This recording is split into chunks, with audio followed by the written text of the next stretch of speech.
नमस्कार, छायाज रेसिपीजमध्ये आज आपण बनवतोय रवा केक। हा केक अगदी हलका, जाळीदार आणि स्पॉन्जी होतो।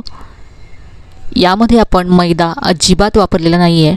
रवा केक कट करताना बहुतेक वेळा कुस्करतो, पण हा केक अजिबात कुस्करणार नाही आणि चवीला अगदी मावा केक प्रमाणेच हा लागतो। चला तर लगेच बनवायला सुरुवात करूया। रवा केक तर इथे मी 1 कप रवा घेतलाय। उपम्यासाठी जो जाड रवा वापरतो तोच इथे घ्यायचा आहे। इथे आता मी 1 कप दूध घेतलंय। यातलं साधारण पाऊण कप दूध इथे मी घालते आणि लागलं तर उरलेलं सुद्धा घालूया।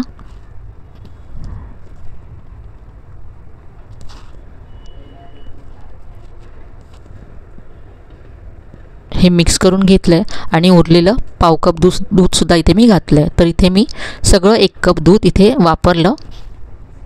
तुमच्याकडे असा मेजरिंग कप नसेल तर एखादी घरातली मोठी वाटी घ्या आणि तिने तुम्ही इथे रवा दूध मोजून घेतलं तरी चालेल।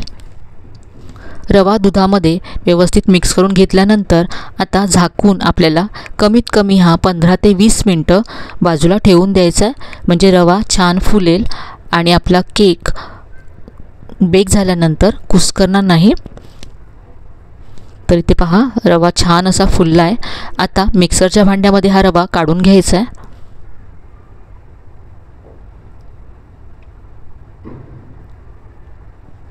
खूप सोप्या पद्धतीने आज आपण रवा केक बनवणार आहोत।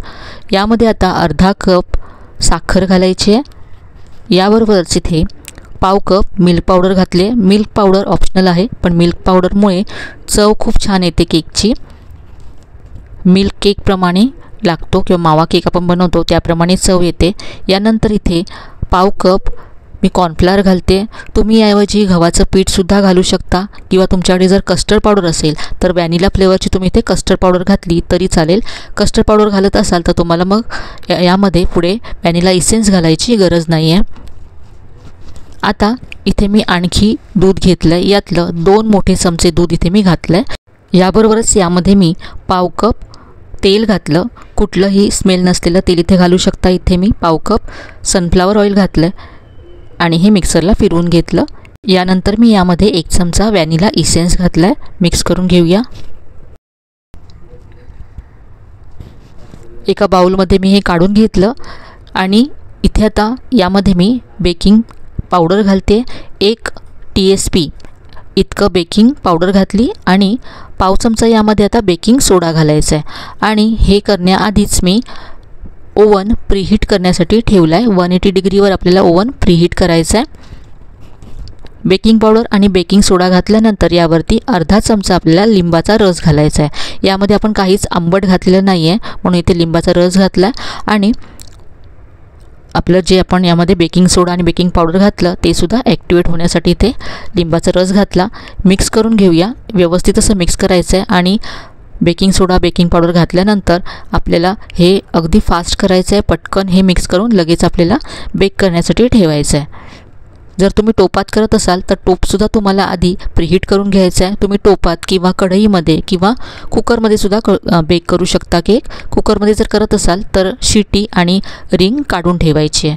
तर आता इथे पहा, मी केक टीन घेतला आहे। हा आधीच मी तेलाने ग्रीस करून घेतला आहे आणि खाली बटर पेपर लावून घेतला आहे। असा बटर पेपर नसेल तर तुम्ही तेलाने ग्रीस करून वरतून थोडंसं गव्हाचं पीठ पसरवून घेऊ शकता। केक टीनमध्ये हे सगळं पीठ मी काढून घेतलं आहे।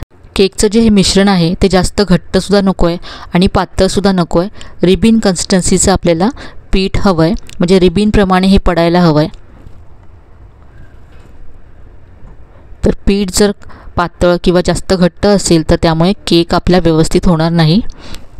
आता यावरती आपल्याला थोडेसे ड्रायफ्रूट्स पसरवून घ्यायचे। तुम्हाला हवं असेल तर तुम्ही यामध्ये टुटी फ्रुटीसुद्धा घालू शकता। मी हा टीन 2दा टॅप करून घेते आणि वरून आता मी बदाम पसरवून घेते। ऑप्शनल आहेत। तुम्हाला जर टोपामध्ये किंवा कढईमध्ये कुकरमध्ये बेक करायचा असेल केक तर तुम्ही कढई टोप किंवा कुकर आधी प्रीहीट करून घ्या 5 मिनिटं। त्यानंतर एखादी जाळी किंवा प्लेट उलटी करून ठेवा टोपामध्ये। मीठ घालायची गरज नाही आहे आणि त्यामध्ये टोप ठेवून झाकून तुम्हाला मीडियम फ्लेमवरती बेक करून घ्यायचं आहे. ओव्हनमध्ये इथे आता मी 180 डिग्रीला ओव्हन प्रीहीट करून घेतला. 180 डिग्रीवरती 35 मिनटं मी हा केक बेक करून घेते. टोपामध्ये सुद्धा तुम्हाला 35 मिनटंच बेक करून घ्यायचं आहे. तर 35 मिनटानंतर इथे पहा केक बेक झाला आहे. मी काढून घेते. पाहू शकता अगदी मस्त असा केक फुलला आहे. आता वरून हा सॉफ्ट होण्यासाठी बटर किंवा तेल लावून घ्यायचं आहे. वरची बाजू थोडीशी कडक असते म्हणून इथे बटर लावून घ्यायचं आहे. आणि यानंतर केक पूर्ण थंड करून घ्यायचा आहे. पूर्ण थंड झाल्यानंतरच आपल्याला हा टीनमधून काढून घ्यायचा आहे. तर इथे पहा केक पूर्ण थंड झाला आहे. याच्या कडासुद्धा अशा सुटून आल्यात. आता आपण काढून घेऊया. सुरीने आधी याच्या कडा अशा सोडवून घ्यायच्या आहेत. याआधी मी ओव्हनशिवाय केक कसा बेक करायचा त्याचासुद्धा व्हिडिओ शेअर केलेला आहे. त्याची लिंक मी डिस्क्रिप्शन बॉक्समध्ये दिलेली आहे, ते तुम्ही पाहू शकता. तर पहा केक अगदी अलगद निघून आला आहे.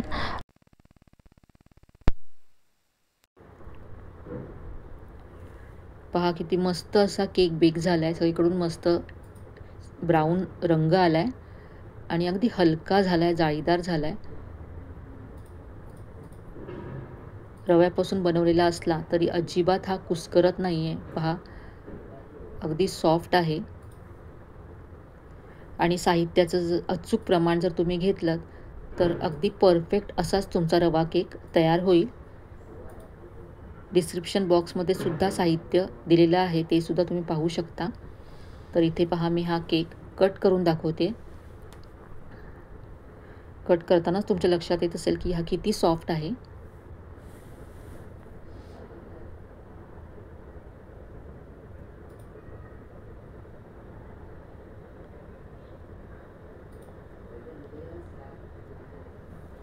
आतपर्यंत अगदी मस्त असा बेक झाला आहे. एकदा तरी अशा पद्धतीने तुम्ही केक नक्की बनवून पहा, तुम्हाला नक्कीच आवडेल.